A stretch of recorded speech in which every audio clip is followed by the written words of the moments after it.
Bonjour à tous. Bonjour. Bonjour.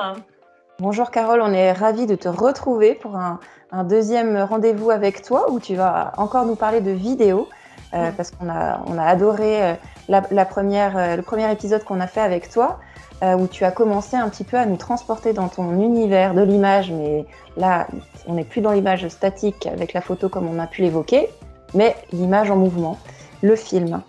Donc aujourd'hui, on va te poser encore quelques questions pour aller un petit peu plus en détail dans cette thématique qui te tient particulièrement à cœur. Voilà. Je serais ravie de pouvoir répondre et de vous transporter dans mon univers. Super. Alors c'est parti, on y va. Justement, par rapport à ça, est-ce que quelqu'un qui n'a pas d'archives familiales de photos ou de vidéos familiales peut quand même faire un film sur sa famille ?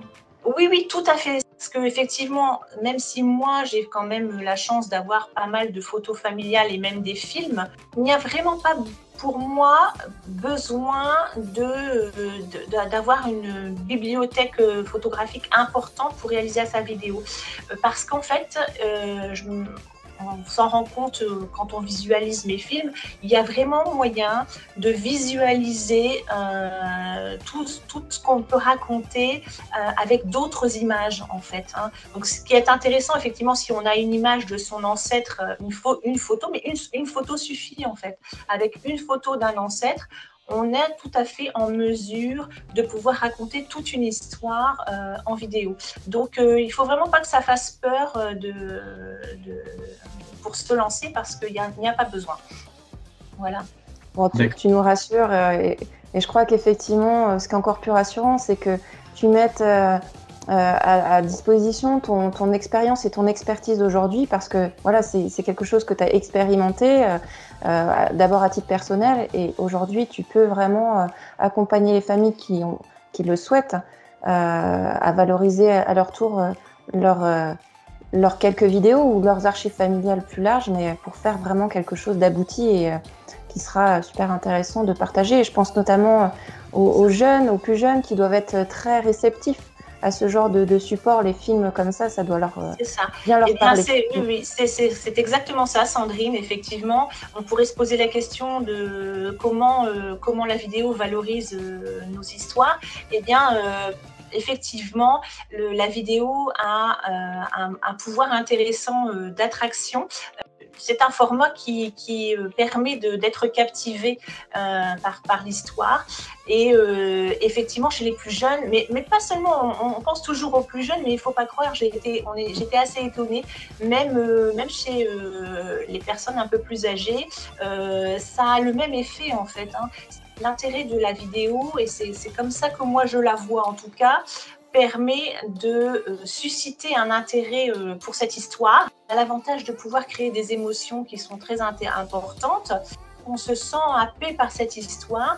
Par contre, il ne faut pas penser que la vidéo va suffire à raconter toute l'histoire. Et donc, elle ne se substitue pas, on a parlé tout à l'heure du livre, surtout la vidéo. C'est un autre support différent, intéressant, mais qui doit se considérer comme un complément des supports comme le livre pour raconter l'histoire entière. Je crois que c'est toute cette dimension, effectivement, tu l'as dit, quand on touche aux émotions, ça vient plus facilement susciter quelque chose, toucher les gens, et générer de l'intérêt. En tout cas, je l'ai bien remarqué, effectivement, ça suscite vraiment des nouvelles passions. Et puis, ça permet de partager. Et c'est ça aussi qui est très intéressant.